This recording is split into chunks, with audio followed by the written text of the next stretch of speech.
All of you. मैं दीपक दामन। आज मैं आपके सामने एक और नए वीडियो के साथ पेश हूँ, जिसमें हम लोग पढ़ रहे हैं 12th क्लास एग्रीकल्चर का फसल उत्पादन से अध्याय नंबर 7, जिसका नाम है औषधीय फसलें। तो आज का जो हमारा वीडियो है, इस अध्याय के अंतर्गत 14 नंबर का वीडियो रहेगा। इसमें आज हम लोग पढ़ेंगे तुलसी के बारे में। आज हम लोग पूरा इसमें डिटेल में पढ़ेंगे कि तुलसी की खेती हम क्यों करते हैं एवं इसका महत्व क्यों है। क्योंकि हम लोग जानते हैं तुलसी हर घर में जो है पाया जाता है। तो वो कौन से तुलसी है, कौन से प्रजाति, मतलब कि कौन सा उसका साइंटिफिक नाम क्या है, या उसके जो है उसका उपयोग किन किन चीज़ों में उसका किया जा सकता है, इन सब के बारे में आज हम लोग पूरा डिटेल में इसमें पढ़ने वाले हैं। तो जो आज का जो वीडियो है आपके लिए बहुत ही इंपॉर्टेंट होने वाला है, क्योंकि इस वीडियो में आपको कुछ ऐसे तुलसी के गुणों के बारे में जानकारी मिलेगा जो कि आपको या तो आप जानते ही नहीं हैं या तो आपको सुनने में नहीं मिला है। तो ऐसे वीडियो आपको जानने के बारे में आज मिलने वाला है। ऐसे कुछ बातें होगा जिसके बारे में आपको जानना बहुत ही जरूरी है। तो देखते हैं इस वीडियो में क्या क्या ऐसे बातें हैं जिसको आपको जानना बहुत ही जरूरी है। तो सबसे पहले देख लेते हैं तुलसी।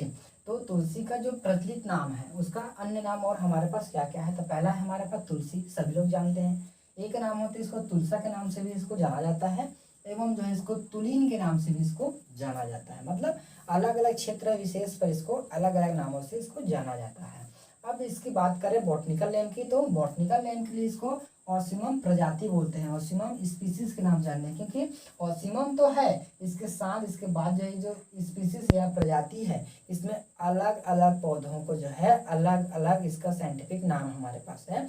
इसीलिए इसमें जो है क्या लिख दे हैं, ऑसिमम स्पीसीज या ऑसिमम प्रजाति करके लिख देते हैं। क्योंकि अलग अलग तुलसी का साइंटिफिक नाम जो है वो अलग अलग रहता है। आप लोगों ने देखे होंगे किसी का जो पत्ते होते हैं चौड़े पत्तीदार वाले होते हैं, और किसी का सघरे पत्तीदार वाले होते हैं, और किसी किसी के जो सेंट होता है वो अलग अलग आते हैं। तो वो पौधे ही अलग या उसकी जो जातियां है वो अलग होने के कारण हमको दिखने को मिलता है। फिर ये जो है आपका पूरे जो है आपका लेबिएटी का सदस्य होता है, लेबिएटी कुल का ये सदस्य होता है। जितने भी हमारे पास ओसिमम स्पीसीज के प्लांट हमारे पास पाए जाते हैं, वो सारा किसका होगा, लेबिएटी फैमिली का सदस्य है। ठीक है, अब देखते हैं तुलसी के बारे में जानते हैं। तो तुलसी को जो है अगर औषधीय गुण की दृष्टि से देखा जाए तो उसको बोलते हैं अमृत बूटी के नाम से जाना जाता है। अमृत बूटी मतलब इसमें अमृत के समान इसमें ऐसे ऐसे दुर्लभ तत्व इसके अंदर मिले हुए होते हैं, जिनसे हमारे शरीर के असाध्य रोगों का भी निपटान किया जा सकता है। असाध्य रोग का अर्थ है जो कि बहुत ही ज्यादा कॉम्प्लिकेटेड जो रोग है उसका भी निदान इसके द्वारा किया जा सकता है। इसीलिए इसको जो है अमृत बूटी के नाम से इसको जाना जाता है।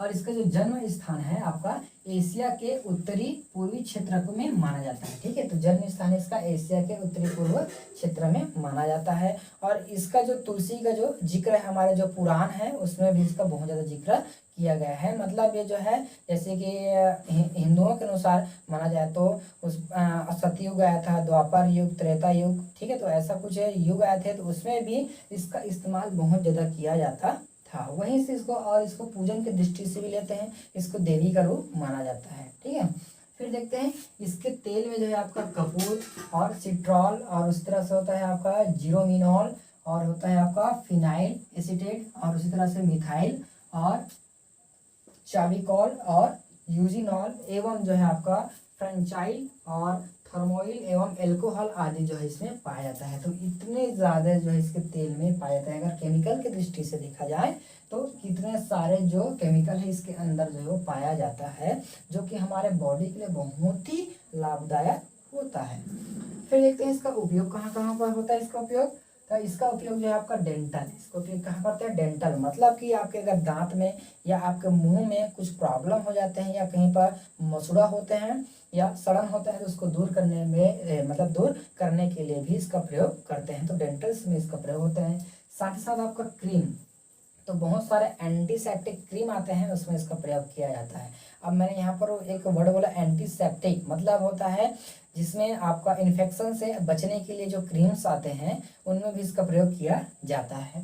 साथ ही साथ आपका जो है माउथ वाश मतलब कि कुछ ऐसे जो हमारे पास माउथ फ्रेशर आते हैं जिसमें तुलसी जो है मिला हुआ रहता है, इसका प्रयोग करते हैं।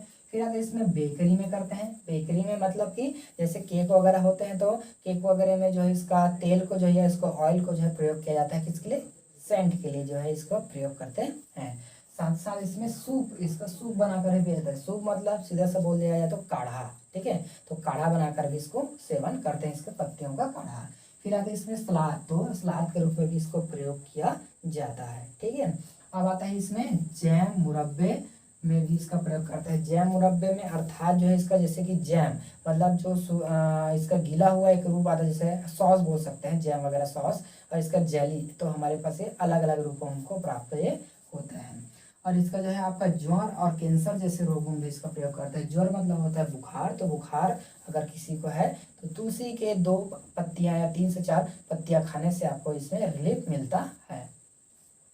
फिर आता है हमारे पास है रोगों के उपचार में, तो रोगों के उपचार में किसमें, आपका मलेरिया के उपचार में भी प्रयोग किया जाता है, क्योंकि इसमें इतना ज़्यादा औषधीय गुण होते हैं कि जो मलेरिया के हमारे पास जो बैक्टीरिया है उसको मारने का भी काम करता है। फिर आता है इसमें श्वास, कफ, खांसी, ठीक है, श्वास, कफ, खांसी, अगर किसी पर्सन को श्वास की समस्या है तो उसके निदान के लिए भी प्रयोग होता है। एवं कफ हो, अगर उसको कफिंग होता है फिर भी उसका जो गला है उसको साफ करने का काम करता है। और खांसी, तो खांसी आते हैं तो उस समय भी इसके, जैसे अगर किसी हमारे फेफड़े में या हमारे जो श्वास नाल है वहाँ पर कुछ चीज़ फंस गया है तो उसको भी साफ करने का काम ये करता है। उस तरह से आपका जी मचलना, इसके लिए भी इसमें प्रयोग किया जाता है। एवं जो है उल्टी, किसी को अगर लगातार उल्टी हो रहा है तो इसके जो रस है इसके बीज को खिलाने से उल्टी रुक जाते हैं। फिर उसके बाद है इसमें गठिया, उसके बाद इसमें गठिया, गठिया मतलब होता है गांठों का जो दर्द होता है, गांठों का जो दर्द मतलब पीड़ा, उसके रोगों के निपटान के लिए भी इसको प्रयोग करते हैं। फिर आता है इसमें पथरी और सफेद दाग, पथरी के में भी इसको प्रयोग किया जाता है। अगर इसका काढ़ा बनाकर या इसका जूस बनाकर अगर पिया जाए तो ये पथरी में आपके जो किडनी उसमें स्टोन है उसको गलाने का काम ये करता है।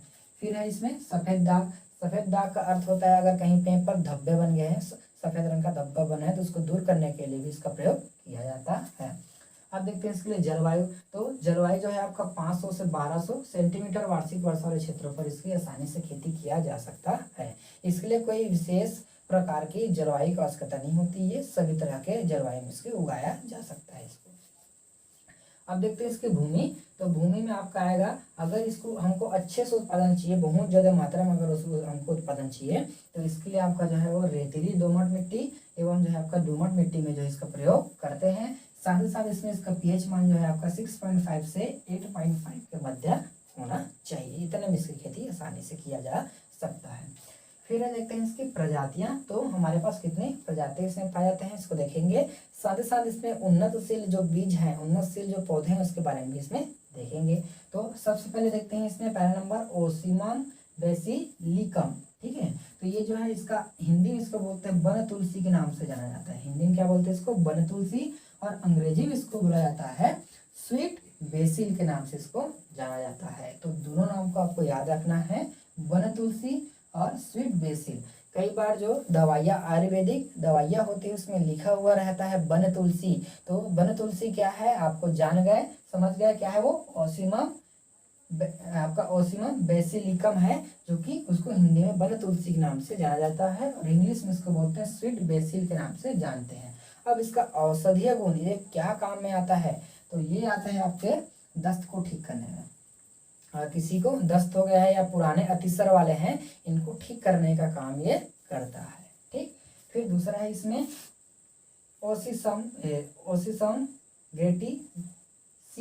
ग्रेटिसिमम, ठीक है। तो इसको हिंदी में क्या बोलते हैं, राम तुलसी के नाम से जाना जाता है। हिंदी में इसको बोलते हैं राम तुलसी और अंग्रेजी में इसको बोला जाता है शर्वी बेसिल के नाम से इसको जाना जाता है, ठीक है। तो राम तुलसी का साइंटिफिक नाम है आपका ओसिमम आपका ग्रेटिसिमम के नाम से जानते हैं, ओसिमम ग्रेटिसिमम, जिसको हिंदी में राम तुलसी और अंग्रेजी में शर्वी बेसिल के नाम से इसको जाना जाता है। और ये जो है आपका अलंकारिक पौधा है, ये जो है आपका अलंकारिक पौधा है।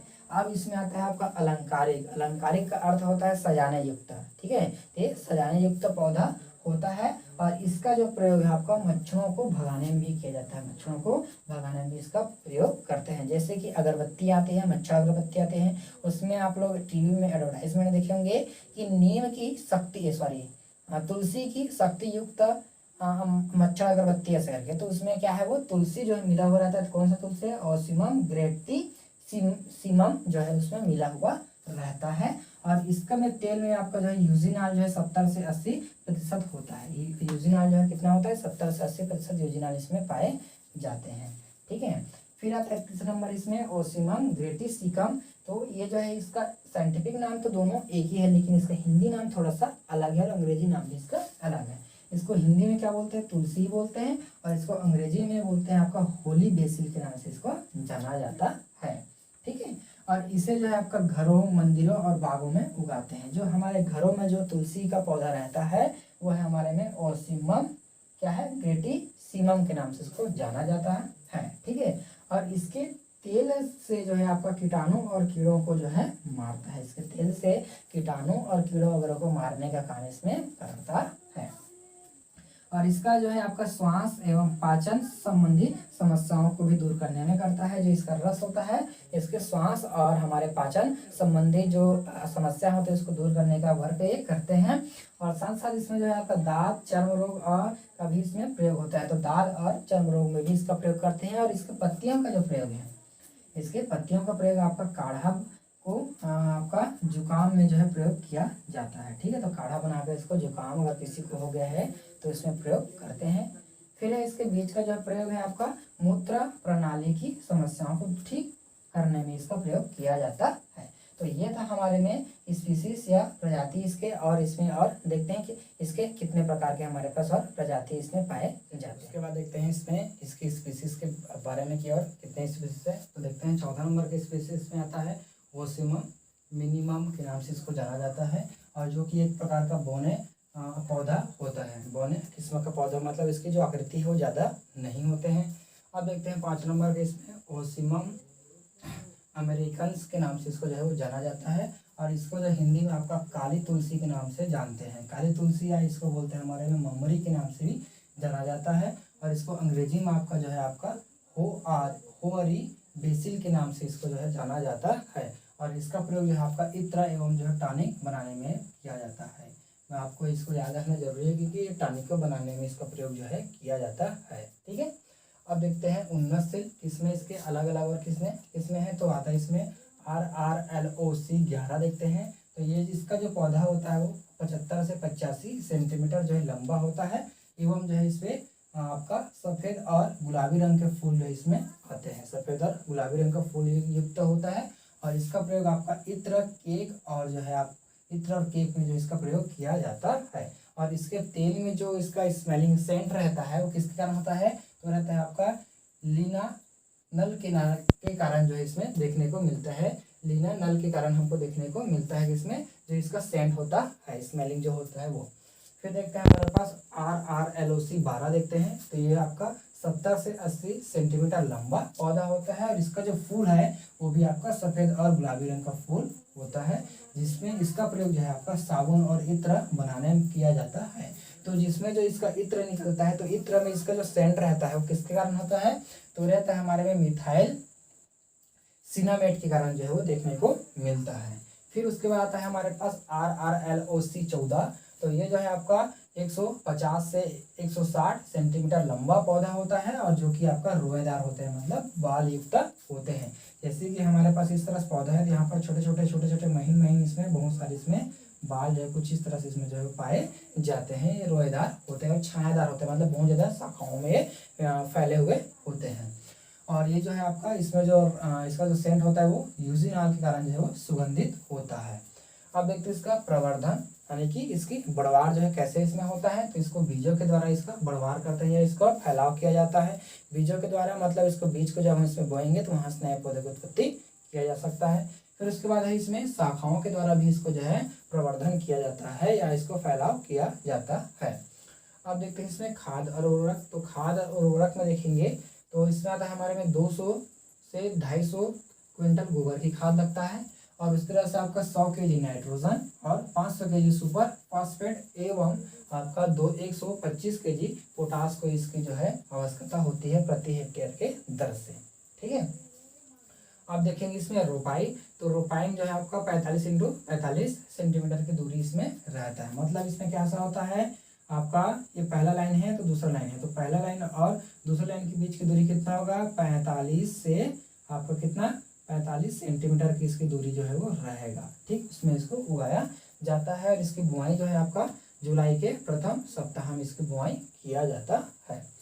देखते हैं इसमें सिंचाई, तो सिंचाई आएगा इसमें 15 दिन के अंतराल में, यानी कि 12 से 15 दिन के अंतराल में इसकी सिंचाई करते हैं। और साथ ही साथ इसमें देखेंगे इसका खरपतवार नियंत्रण, तो जब आवश्यकता होते हैं तभी इसका खरपतवारों का नियंत्रण इसमें किया जाता है। फिर आता है इसमें उत्पादन देखते हैं, तो इसका उत्पादन जो है लगभग पहले वर्ष जो रहेगा उसमें 400 क्विंटल जो है साग ही प्राप्त होगा, मतलब उसके जो तना है, पत्ती है, वो आपका 400 क्विंटल जो है इसमें प्राप्त होगा। और दूसरे साल जो है वो आपका कितना हो जाएंगे, 700 क्विंटल प्रति हेक्टेयर इसमें जो हमको प्राप्त होने लगेगा। तो इसकी मात्रा जो है इसमें बहुत ज़्यादा वो बढ़ जाता है। तो ये तो हो तो साग की, अगर हम उसके तेल को लेंगे, उसके बीज को लेंगे, तो उसकी मात्रा भी हमको अलग अलग देखने को इसमें मिलता है। ठीक है, आई होप कि आज का जो वीडियो है हमारा आपको पसंद आया होगा। तो देखते हैं हमारा यूट्यूब चैनल। धन्यवाद, थैंक यू।